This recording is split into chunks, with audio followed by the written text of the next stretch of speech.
Well, good afternoon, everyone. Welcome to Cultivating Ideas. My name is Sean Watkins. I serve as Associate Dean of Lifelong Learning here at Austin Seminary. And as you are well aware, Cultivating Ideas is our webinar series that allows us to showcase the brilliance of our faculty here at Austin Presbyterian Theological Seminary.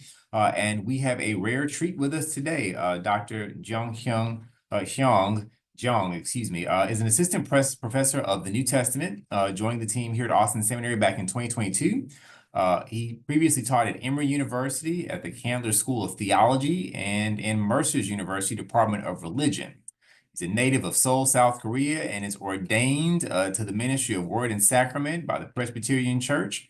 For the past 10 years, he's served in the U.S. and in Korea, as well as a student missionary in the Democratic Republic of Congo back in 2010. And so today, Dr. Jeong is going to expound on reading Revelation without millennialism. We often look at the prophetic books to interpret current political landscapes or modern technological innovations, but how do we interpret Revelation in a way in which is biblically accurate, contextually relevant, and also just kind of helps us avoid kind of this politicizing, polarizing, kind of cultish language that we have going right now. So super excited to hear from him. Professor, by all means, take it away. Thank you, Sean, and thank you everyone for this time. And I'm really glad to share my thoughts with you through this opportunity. I teach New Testament here at Austin Seminary. And as you know, today's title is Reading Revelation Without Millennialism. Let me share my screen for you.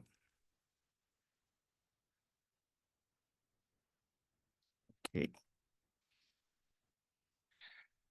So I think Revelation is like mint chocolate. What does that mean? Well, I'm thinking about some debate over mint chocolate that was really hot a few years ago in Korea. In fact, it is like an internet meme, so I'm not sure whether it was really hot debate in reality. I was not there. Um, but anyway, I think in this exaggerated internet debate, some Koreans say that they really love mint chocolate um, due to its fresh and sweet taste, even to the extent that they can add mint chocolate to any type of dish. But some others say that they really hate mint chocolate because it feels like adding toothpaste on chocolate. And what's the effect? You're dividing the entire population into two types. Either you are mint chocolate lover or mint chocolate hater. Mincho is what we call mint chocolate in Korea. So either you are mincho lover or mincho hater. When I teach Revelation in my classroom or at churches, I see a similar pattern of reactions. Some people say that they don't like Revelation. Some of them haven't read Revelation at all. They think Revelation is a dangerous book, and it doesn't help much for their faith. On the contrary, some others are crazily obsessed with Revelation. For them, Revelation is the most important book for us to discern the present time and to remain faithful as we live toward the end of history or the end of the world, which is now. Ironically, the book of Revelation is a kind of book that creates such a division. Revelation's own rhetoric creates boundaries between those who are faithful and those who are faithless, those who will be blessed and those who will be excluded from that. Indeed, Revelation is a dangerous book. Part of the reason why there are these two strong and contrasting reactions to Revelation is because of things like this. Think about the number 666 mentioned in Revelation 13:18, which is, of course, the most famous. So let me read the verses. Also, it causes all, both small and great, both rich and poor, both free and slave, to be marked. on the right hand or the forehead, so that no one can buy or sell who does not have the mark, that is, name of the beast or the number of its name. This calls for wisdom. Let anyone with understanding calculate the number of the beast, for it is the number of person, its number is 666. And the fear of the number 666 has a long name, as you see on the screen, which I do not try to pronounce. It's a long name, but it's based on the Greek number 666. I think that is quite similar to the version of number 4 in Korea or in some East Asian countries. Number 4 has the same sound as a word referring to death or die. So when I found this advertisement here in Austin near my campus, I giggled. So I took the picture. If this was in Korea, that law firm would not be successful. That advertisement would not work well. I remember when I was a little kid, elevators in Korea didn't use the number 4. They just replaced it with an English alphabet, F, meaning 4, right? Or some buildings even just skip the 4th floor and go directly to the 5th floor. The parking lot photo right below is from Japan, and they also had some kind of similar version of number 4. So not sure this is still the case nowadays in the 21st century, but it was so in decades ago. Anyway, back to number 666. According to Revelation 13, this 666 is the number of the beast as well as the number of a person. So the number 666 is not scary in itself, but what's significant is that it refers to a certain person, really scary person, represented by the beast, the image of the beast in this book. And without this mark of the beast, no one can buy or sell. So people often have asked the question, who or what is this beast? If this book is about, in this understanding, if this book is about foretelling the future, and if that future refers to the time that I currently live in, what is the precise referent of this beast? And that caused many people's curiosity, speculation, and fear. These are some examples of attempts to identify who or what the beast is. The picture on the upper left is from Texas, but the picture on the right side is from South Korea, a street from South Korea. So linking the number 666 to some modern technology or political landscape is not just a US phenomenon, but it's widely found. There have been numerous theories. From early on in history, this beast was often identified with a figure called the Antichrist, since the text says the number is the number of a person. However, the precise word Antichrist is not found in the book of Revelation. So even that reflects some kind of interpretation that combines other books of the Bible. Since the Protestant Reformation, some Protestants have viewed Roman Catholicism and papacy as the beast. But in the 20th century onward, secular political or business figures or international political organizations received some suspicion. And in the late 20th century onward, due to the development of technology, some technological inventions became the most heated targets, including the barcode system, World Wide Web, the verification chip, and most recently, the coronavirus vaccines. And perhaps some of you who will watch this video, these reflect very serious and significant effort. Whilst for some others of you, these are just arbitrary and hopeless attempts. And I don't want to be judgmental. The purpose of showing all these examples is first, to demonstrate that the book of Revelation has some enduring power to draw people's attention with controversies in each and every generation.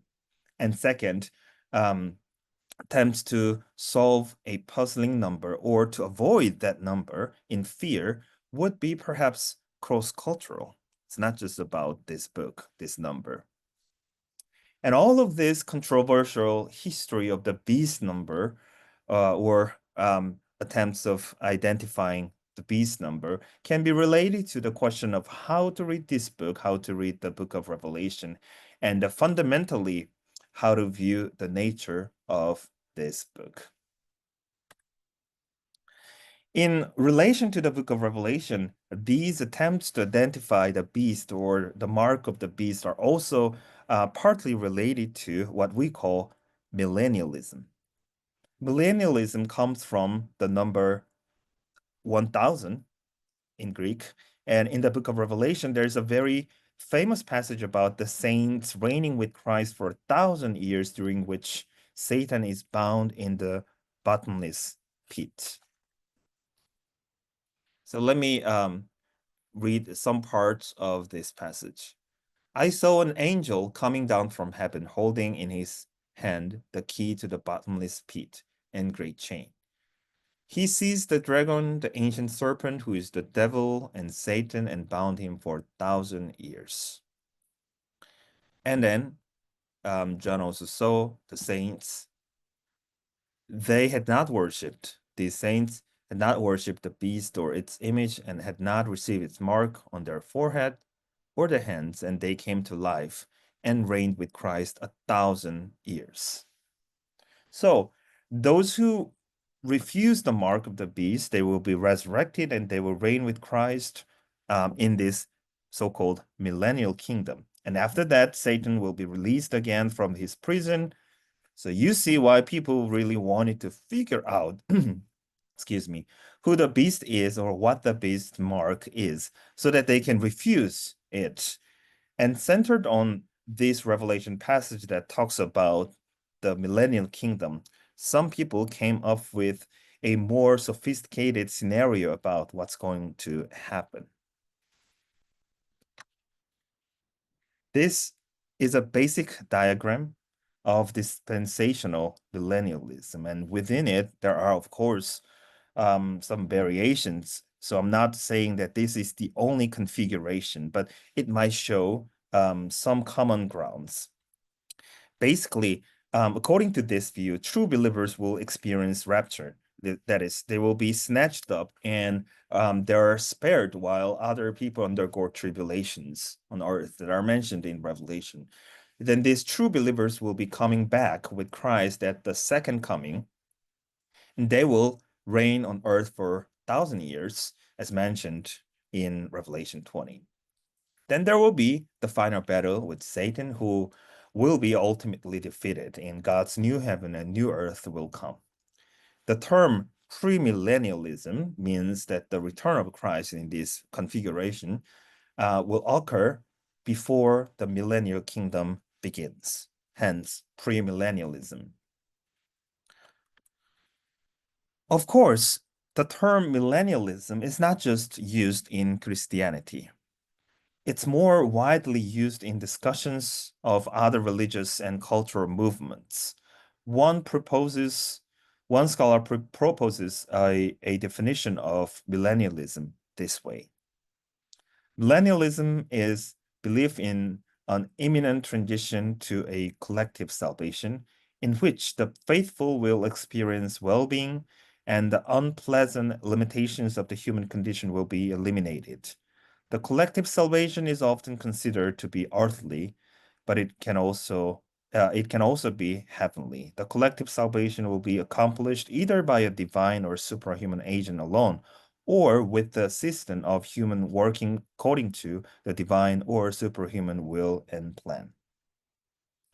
And in that book, scholars the contributors talk about four different categories or millennialism, categories of millennialism in many cultures and many religious traditions. Catastrophic millennialism includes a pessimistic view of human nature and society, so it requires some divine intervention for destruction and renewal. It's similar to premillennialism in Christian tradition. Progressive millennialism, or on the contrary, shows some trust in progress and in the divine guidance toward a better future. Avertive apocalypticism means that if you take the prophetic warning seriously, then the catastrophic or imminent end will be averted, somehow then turning to progressive future.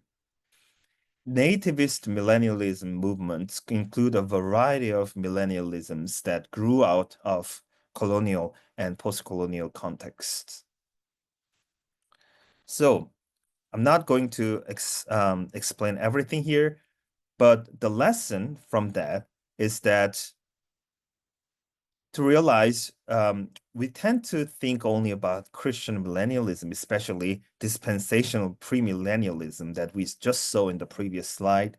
But across the world and across cultures, there are diverse groups of people who have developed some views about the future and ultimate well-being of people. And perhaps this might help us take a step back and think about how we think about and how we interpret the millennial kingdom passage or passages in the book of Revelation, asking the question whether that is the only way to interpret the passage. Again, what's known to us most widely is some form of dispensational premillennialism, which was especially popularized by novels like the late Great Planet Earth and the Left Behind series. And there's a couple of characteristics in this version of premillennialistic understanding of the book of Revelation. First, they tend to weave Revelation, the book of Daniel, or other Old Testament books, and in the New Testament, 1st and 2nd Thessalonians or other New Testament books, into one linear scenario. For example, as I said, the word Antichrist is not in the book of Revelation. Also, the book of Revelation doesn't have any passage about rapture, surprisingly. Even the book of Revelation doesn't describe the Armageddon war as the final battle because the word Armageddon is found in chapter 16, not in the millennial kingdom passage in chapter 20 or later than that. So with some cherry-picking method and creativity, a full-fledged scenario about this feature is often established, and in turn, that is projected into the text of Revelation. Secondly, they also tend to have a huge emphasis on rapture. Again, rapture is not explicitly mentioned in Revelation. It depends on 1 Thessalonians 4, but again, even in that passage, we don't have anything like the scenario that we find in those popular novels or films. And third, they see strong connections between scripture and the modern world, especially focusing on the current political landscape, international affairs, and technological development. The book of Revelation was written 2,000 years ago, but now in this interpretation, now the period we live in 21st century or 20th century is the period that is exactly prophesied in the book of Revelation. We live in the very end of history. We live in the period that we see all the fulfillment of biblical prophecy, including that in Revelation, in front of our very eyes. To refute or criticize these forms of premillennial readings of Revelation in detail is not my main focus of this lecture. That's done by many other excellent scholars, especially I recommend Barbara R. Rossing's The Rapture Exposed. It's a good book. It's thin, but it's really informative. And at the beginning of that book, Rossing looks back on her interview with ABC World News Tonight. And the day the first edition of this book was published was ironically, was the same day as the 12 Left Behind novel, The Glorious Appearing, was also released. And Rossing said in that interview, God is coming to heal the world, not to kill millions of people. God loves the world, and God will never leave the world behind. So you can find much more in that book. And I don't want to just rehearse everything. Rather, what I want to emphasize is that Revelation was written in 2 millennia ago, and it has been read and interpreted in various ways throughout these 2000 years. We are not the first people who pick up the book of Revelation and just discover the long hidden scenario about the future. And even in our period, reading Revelation is not just limited to this dispensational reading. So drawing our attention to the possibility of reading Revelation in multiple ways would be what I really want to do. So let's take a quick look at how Revelation was read in the past in various ways. As we will show shortly, Revelation's main target was Roman Empire in the 1st century. But in the 2nd century, the church father Irenaeus was a bit hesitant to connect the Antichrist figure with the Roman Empire. And remember, in early centuries, still early Christians were in very unstable situation in this empire. Irenaeus believed that Antichrist will come after the fall of the Roman Empire, so probably it's not near. In the 2nd century, there was a sectarian group called Montanists, and they believed that the prophecy of Revelation was being fulfilled right now among them. And they believed New Jerusalem will soon be established in Pepuza in Phrygia.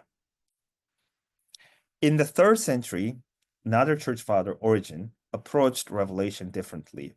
For Origen, symbols in Revelation allegorically teach about soul's relationship with God. It's not about literal millennial kingdom. Famous church father Augustine in the 4th century advanced the reading of Revelation that influenced later Christian interpreters significantly, and it's often called amillennialism. For Augustine, the millennial kingdom is not something to come on earth in the future, but the church's present. 8th century monk Bede had a different idea. Revelation's visions show the general flow of church history from its conception to its eschatological completion.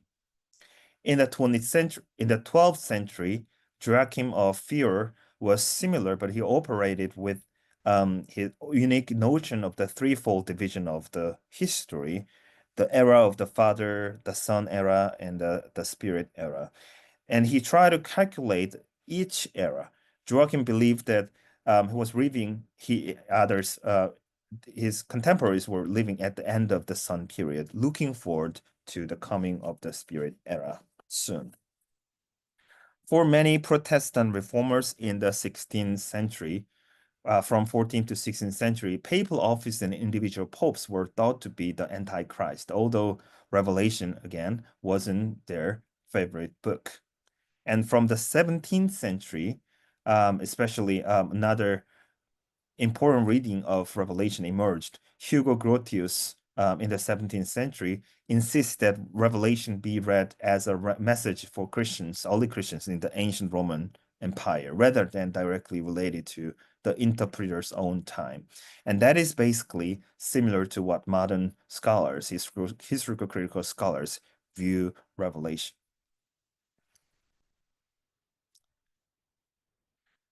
So before jumping into that part, historical critical approach, I just want to show 2 examples of reformers, Luther and Calvin, and both of them didn't like Revelation a lot. First of all, Calvin didn't write Revelation. Let me check the message. No. Oh, that's me. Keep going. You're fine. Yes, thank you. So first of all, Calvin didn't write a commentary on Revelation. He wrote many commentaries for other books in the Bible, but Revelation was not his choice. For Luther, Revelation didn't have the same value as other books in the Bible. It's well known that Luther didn't like the letter of James, but that was also the case for Revelation. The left picture is the table of contents page from Luther's September Testament in 1522. And I zoomed in the last part and pasted it on the right side. And as you see there, in the list of 27 books of the New Testament, Luther didn't add numbers to 4 books, treating them a bit different from other 23 books. And these unnumbered books are the letter to the Hebrews, the letter of James, the letter of Jude, and the book of Revelation. Luther even said, about this book of Revelation of John, I leave everyone free to hold his own opinions. I would not have anyone bound to my opinion or judgment. I say what I feel. I miss more than one thing in the book, and it makes me consider it to be neither apostolic nor prophetic. So back to the question of how to read the book of Revelation. So what options do we have? The diverse reading strategies that appeared for the past 2,000 years of reading Revelation can be categorized into 4. First, the church historical reading. This is one of the widespread ways in the history of Christianity. According to this reading, the book of Revelation surveys the whole history of church from its beginning to end, and church's struggle in each age is reflected in the book of Revelation. Second, the futurist reading, sorry. It may be similar to the church history reading, but this futurist reading mainly focuses on the present and the near future. The main purpose of this reading is to predict what would come to pass in our generation or in the near future into the millennial kingdom, and that is most prominent in the dispensational premillennialist reading of Revelation. The future, the time of fulfillment, is very near. Third, idealist reading. This is also a very common reading in the history of Christianity. The book is understood with reference to universal themes and symbols, and according to this reading, Revelation provides readers with spiritual insight that is meaningful for every time and place. And fourth, historical critical reading. The book is understood with reference to time and place in which it was written, that is, in the first century Roman world. Revelation shows us what was happening in that world at that time and how early Christians, as a marginalized group, reacted to that reality. Among these 4, I would encourage you to consider the 4th option seriously. Of course, it's not the only option, and indeed many interpreters also combine some of these different approaches. But basically, we need to start from the acknowledgement that Revelation is a book that was written to and for early Christian communities that lived in the first century world, which was ruled by the Roman Empire. And responsible and careful reading of Revelation start from taking this fact seriously before jumping into making connections between Revelation's symbolic expressions and what we see in the 21st century world. And if we start reading the book of Revelation historically, that is treating it as a document that was written long time ago by an ancient author for a specific audience in the author's time, then we realize these 4 things.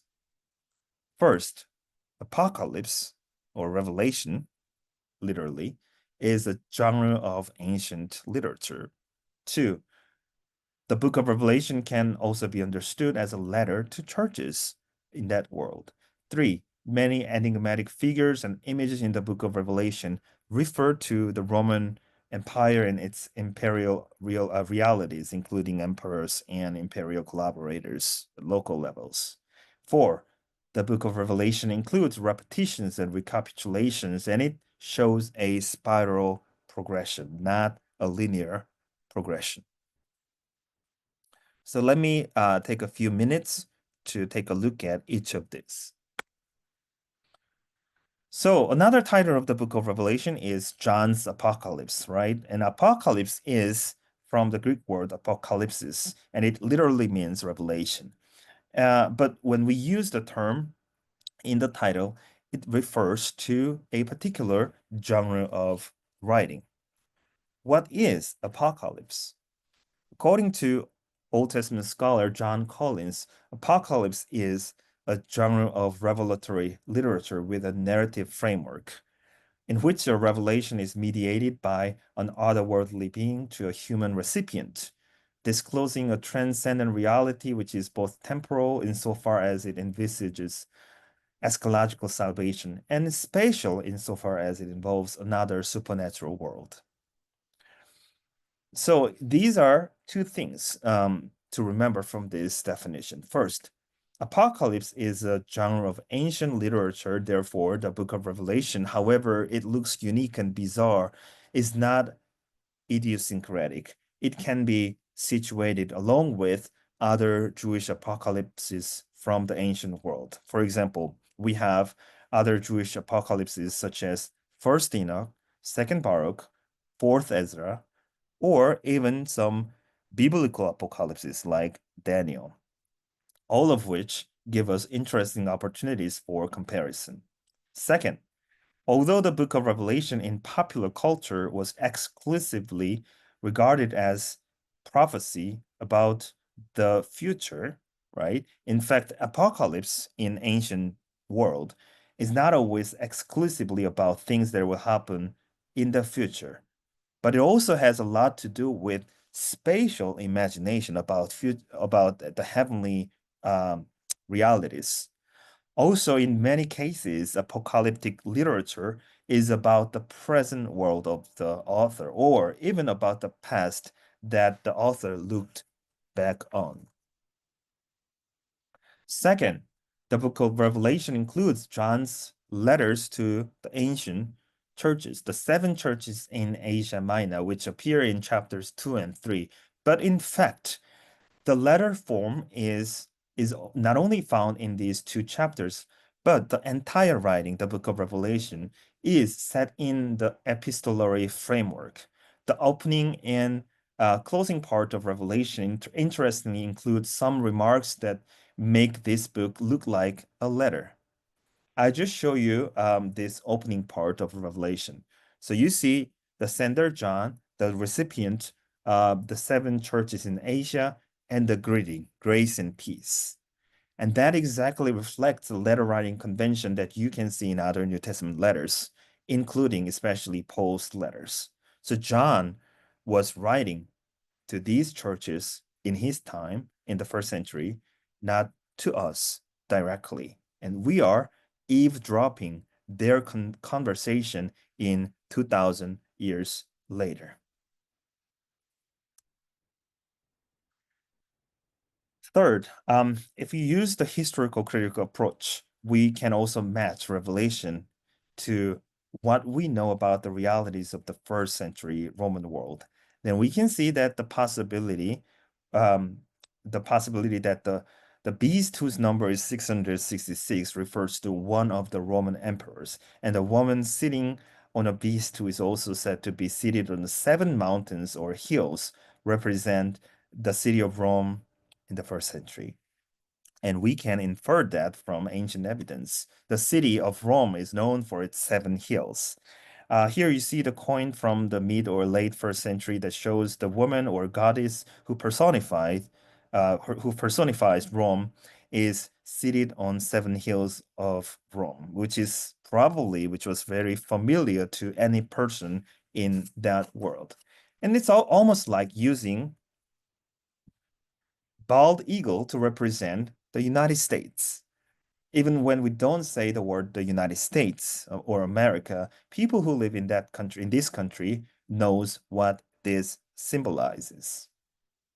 And of course, if we use Hebrew numerology, then the number 666 cannot be some modern figures or barcode or coronavirus vaccines or and so forth. The name of a person represented by 666 is Nero Caesar, who was known for persecution of Christians in the city of Rome in 60s. And the author of Revelation uses the number referring either to Nero or to some other emperors after that who would be Nero-like, such as Domitian. And it's likely that the first audience of Revelation also knew what the author was talking about when he was using number like this. Revelation was written for these early Christian communities in Asia Minor who were socially marginalized and politically traumatized under Roman imperial authority. And fourth, Revelation, the seven visions, like the visions of seals, trumpets, bowls, are not merely linear in a sense that they describe what will happen at the end chronologically, but they probably show different acts of different aspects of the same reality. A New Testament scholar, Mark Allen Powell, points out that the visions in Revelation are more kaleidoscopic than chronological, and the different visions might offer repeated depictions of the same events. The one basic story of judgment and salvation is being told over and over again through visions that use different symbols or images to describe the same occurrences. So he's more strictly inclined to see Revelation as a repetition or recapitulation of the same event, whereas I think still there's some progression in the narrative. So I tend to think that this is a spiral progression including some kind of repetition. So I think this repetition plus spiral progression can be presented in a diagram like this. So in sum, here's the summary of what I have presented to you. First, Revelation has been read in various ways during the last 2,000 years by many different people. Two, those reading strategies can be categorized into at least four big approaches. First, the church historical. Second, the futurist. Third, the idealist. And the fourth, the historical critical readings. And the last one is, I think, an important approach for our responsible engagement with Revelation. Three, if we read Revelation historically, then we realize at least these four aspects that we discussed right before. First, Apocalypse or Revelation is an ancient genre of literature. Second, the book of Revelation as a letter to churches in the first century should be taken seriously. And third, the book of Revelation refers to the first century Roman world, including imperial realities. And fourth, repetitions of visions. These characteristics show us a spiral progression in the narrative, not just a linear, singular chronological progression. Finally, perhaps what we need is asking better questions. Rather than asking questions like, does this figure or that event in our world correspond to what's prophesied in Revelation? We can ask better questions that will help us become more faithful readers and faithful witnesses. For example, what effects do images and poetics of Revelation create for the audience in our world? Revelation actually can be understood as a form of early Christian religious art. Power of images, how visual images of Revelation artistically create a new symbolic world where Christians see themselves truly and endure their struggling. These aspects should be really explored. How does Revelation inspire us to live faithfully with this symbolic world in our real world. We're talking about ultimate reality, and it's always beyond our human understandings. We can only see what's revealed poetically in this text. Another set of questions would be like this: how can we overcome some harsh rhetoric in Revelation?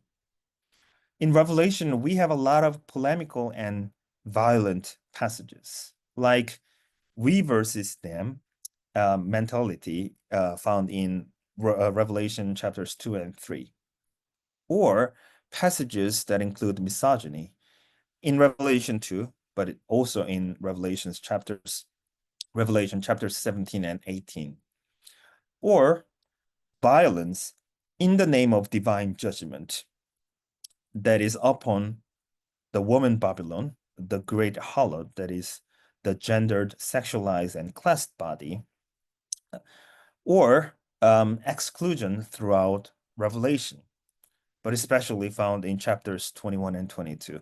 So even in the new heaven and new earth, the new Jerusalem, there will be the area outside this blessed city wall, and there will be those who are excluded from this blessed status. So how could we read them more?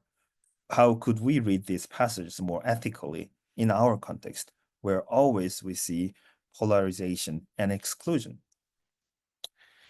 We do not have good answers for all these questions. I do not have good answers for all these questions, but I believe that we do not have to defend the book of Revelation, for sure, because we do not worship this book. We do not worship the witness of this book that John gave us.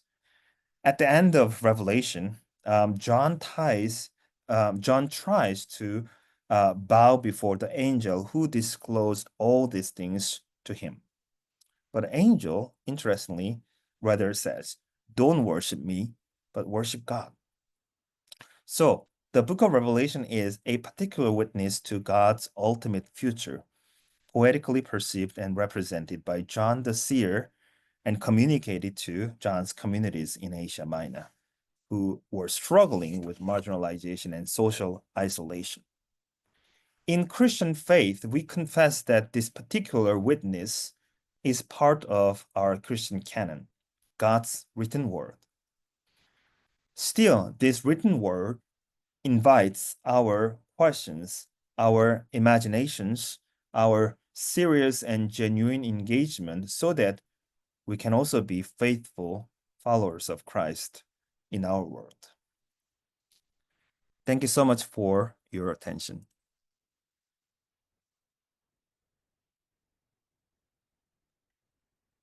Yes, thank you for that. Thank you, Donghyun. Absolutely. Oh no, you can come off mute, Bishop. We got questions. So absolutely. Thank you immensely for that, Donghyun. Appreciate it. Truly, truly, truly fascinated by I think just the New Testament and its scholarship and interpretation over the years. Again, as I mentioned in the chat, if you've got questions about stuff, by all means, feel free to put those in. Donghyun, I think one of my questions was trying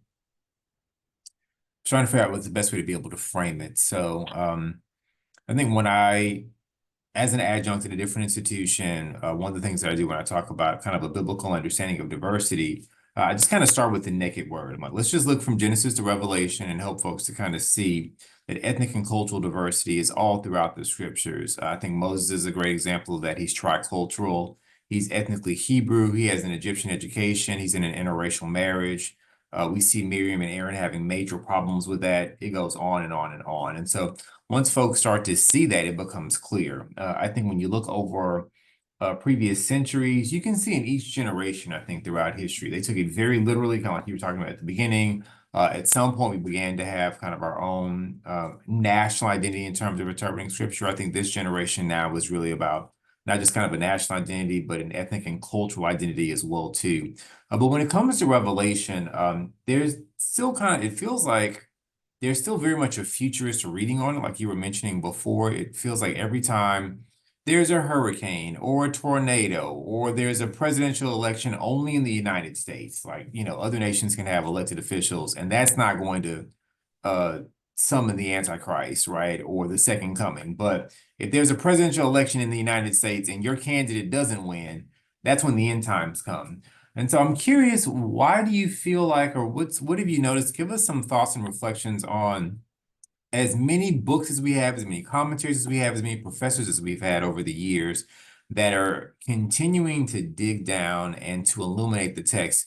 Why do we have such a, I'll call it myopic and reductionist approach to Revelation? In other words, how have we grown to understand national identity and ethnic and cultural identity and background and just a better understanding of the scriptures overall? But when it comes to Revelation, as soon as it rains, people say this is the end times or we're all going to die. Why are we stuck there, especially when so many folks are rejecting kind of this notion of absolute truth? But again, when Revelation comes in that prophetic literature approaches, we return to that hyper spiritual framework. What's going on there? Why is they were gravitating towards that as opposed to using some of the tools that we currently have to interpret Revelation? Well, thank you for the question. I think the language of Revelation, in part, causes such readings. So I understand that. But at the same time, I try to read Revelation consciously and intentionally in a different mode. So, for example, I'm just thinking about Psalms. Yeah. So in Psalms, we have a lot of, passages about divine judgment or punishment against enemies, lots of passages about current struggling with God's people, lamentations, all these things. But usually we do not use Psalms in the way that we use Revelation, right? Yeah. Like construct a sort of teleological scenario that can be readily applied to our own political situation. But we understand that Psalms, language of Psalms, is a prayer or song toward God. So if we try to read Revelation in that mode, and partly Revelation is also meant to be read in worship setting. That's explicit in chapter 1.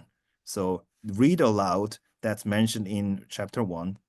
So I think this book, especially for all the communities or the original community that received this book, they were probably reading this book out loud in their own worship setting. It's part of liturgy, not part of sort of making political speculation outside.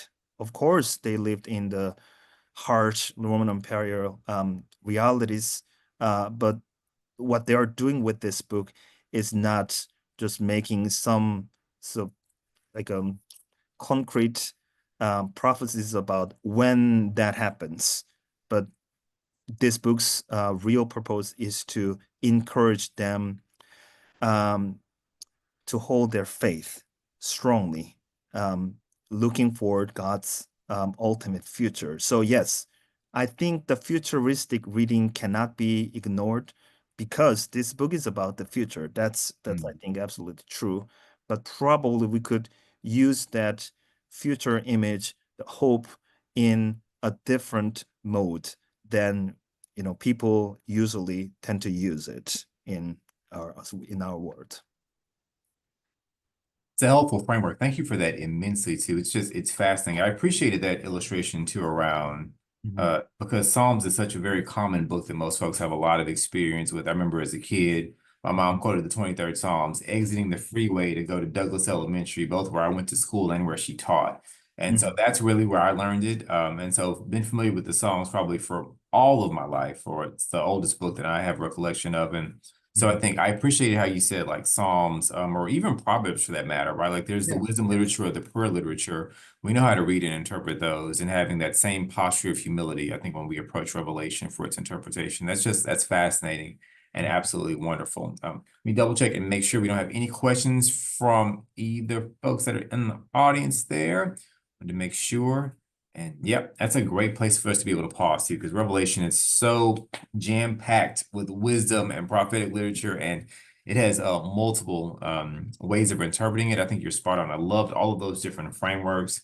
And also too, as you mentioned too, just making sure that we study in community. I think whenever we're isolated from each other and just trying to interpret a text on our own, whether that's ethnic community, ethnic or cross-cultural community, or by gender or socioeconomic status. We're just wiser when we learn together. So just thank you, Dr. Jeong, for a helpful understanding of Revelation. Join us not next week, because we're going to have next week off, but the following week on October 24th, Dr. Rod Carruthers will be presenting to us From Suffering to Glory, the Jesus as the Son of Man in Mark's Gospel. This session will consider the historical and theological development of the Son of Man, along with its connections to the day of Yahweh. How was Jesus perceived as the Son of Man by his followers, and how the title informed his ministry and the formation of the early church will be considered. So just another helpful lecture from our faculty here at Austin Seminary. Again, Dr. Jeong, thank you very much. Blessings, everyone. Hope you have a fantastic week, and we'll see you in 2 weeks. Take care. Thank you so much. Mm-hmm.